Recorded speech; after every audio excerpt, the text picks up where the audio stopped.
Was I scared to go to prison? Well, that's kind of a question that's hard for me to answer, because when I first went to prison, I was 19 years old, and it was a long time ago. And I have a lot of memories and a lot of stories, but saying I remember exactly how I felt, I'm not quite sure. Of course I was scared to go to prison. What do you think? I was 19 years old. I was heading to prison, man. I had heard all the stories. Didn't matter how tough you think you were. There's reservations when you're going into an adult prison on what exactly is going to happen to you when you get there. You don't know. And it ain't just a fear of, getting in a fight and getting tested by some booty bandit, but it's also the fear of the unknown. You never been there before. I'd done a little juvenile time and I was in the parish jail, but I'd never been to prison. And prison is a different thing than the parish jail. Parish jail is just a start to something that turns into years and years of incarceration. And when I found out I was going to prison, yes, I had fear. Of course I had fear. Now, did the fear paralyze me to where I couldn't focus and I couldn't think and I couldn't make decisions? No, and that happens to some people. Some people go to prison and they so scared, man, they can't even focus. As soon as they get to prison, they start paying draft and they start giving up their booty and they start making bad decisions because the fear is just too much to bear. They let somebody take them underneath their... If you let the wrong person take you underneath their wing, then they're going to turn you into something that you don't want to be turned into. Some states have political structure and gangs. And when you go into their prison system, you're going to get a care packet on the bed, but it's coming from the homies. In Louisiana, if you get a care packet on the bed, there's a really good chance it ain't coming from no homies. It's coming from the booty bandits. And if you eat what's in that care packet, they're going to expect that back. And the booty bandits do not want 2 for 1. They don't want you to give them 2 honey buns for the 1 honey bun you ate. They want you to give up the 2 honey buns that you have for the 1 honey bun you ate. And they want that same honey bun back. So you have to think about that, And so going into prison at 19 years old, this was my reality. This was the stuff that I thought about, as I'm riding on the gray goose. I'm riding on that gray goose, that bluebird body. That's what they call them, buses and bluebirds. They white prison buses with welded bars all around them, stripped to the bare bones. And you sitting in there and you can hear that big engine, just diesel, just humming along. Just spinning, you know what I mean? Them axles just grinding. And you in that bus. And you headed up that road. And it's real quiet. Because don't nobody want to talk. Because everybody got fresh sentences. And you don't know what kind of sentences dudes got. Because a lot of the dudes that you shackle next to, you don't know them. First time you seen them, You might know some dudes from the street. If you're lucky on the same bus, that does happen. I've seen that happen before. You might know some dudes from the parish jail or from reception. But for the most part, you don't know these dudes. And these dudes don't know you. So there ain't a whole lot of chitter-chatting going on. And you just sitting there thinking to yourself, what I'm going to do when I get up this road? Well, when I got up the road, it was cold. I went to North Louisiana from South Louisiana. I went to Wade Correctional Center, which is almost in Arkansas. It's on what they call the Arkansas-Louisiana border. And we got up there and it was late. It might have been the beginning of December, late November, but it was cold. Colder than what I'm used to being in the New Orleans area. And it was particularly cold that year. And when I went up to the prison, I remember all the people, it was late. And when we got, on the yard and we were being processed to go to the next place to get our housing, I remember seeing inmates on the yard and they had these heavy jackets on and they were just walking the field. The sun was kind of setting. It was right before yard was closing.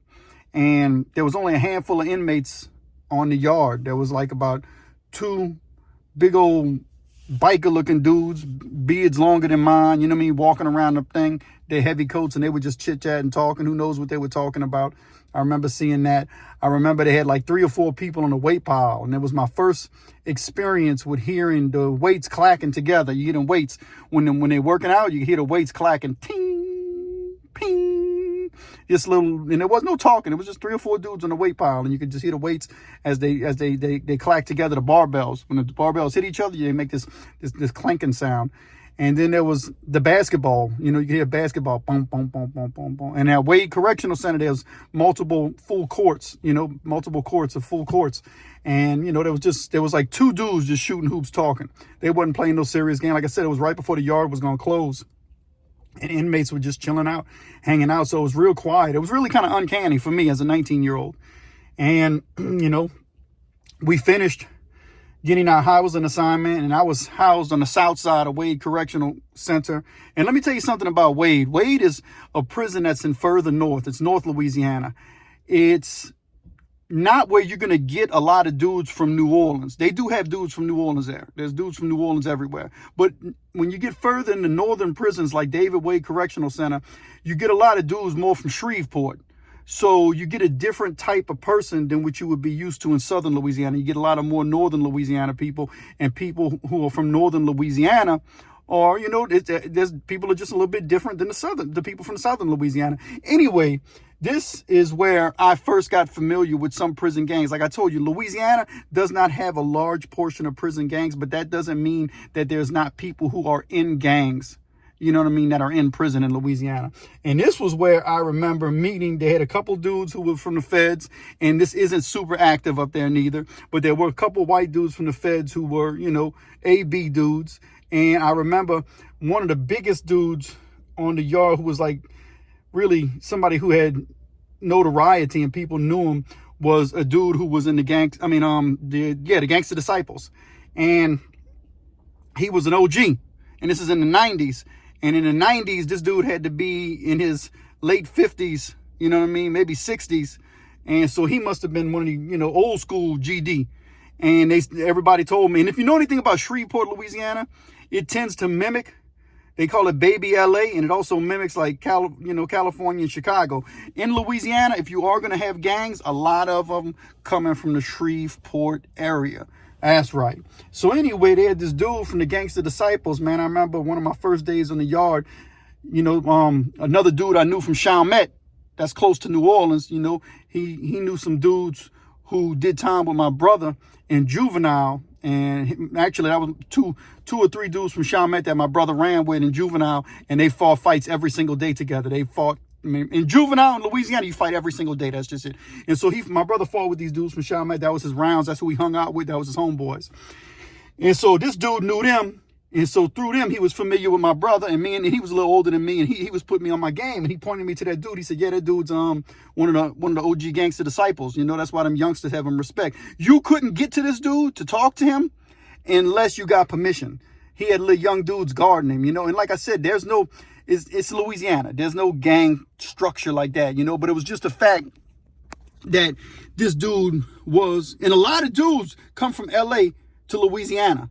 It's known. Everybody knows that. And in Louisiana, they mostly coming to Shreveport, or they coming from Chicago to Shreveport. And that's why Shreveport has a lot of these sets from these LA and Chicago gangs.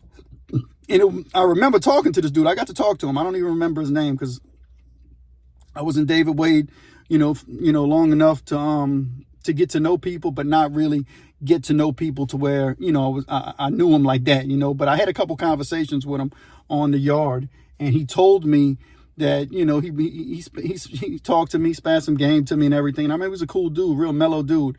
And but you had to get permission. You just couldn't walk up to the dude on the yard. If you did, you know, he would kind of nudge like that, like it was cool. Let him, he could holler at me. And the dudes who was, you know, who were, I guess, his bodyguards or whatever, the youngster dudes, you know, they would just do whatever he said, you know. But it wasn't no stuff, man. And they had some, you know, it was the first time a dude put me on to this little dude who was a vagabond. Man, I say vagabond because he looked like a beggar. He ain't had no shoes on. He wore them shower slippers on the yard, man. Doing no dudes wearing no shower slippers on the yard. They strapped up with their shoes. But this was a little Spanish dude.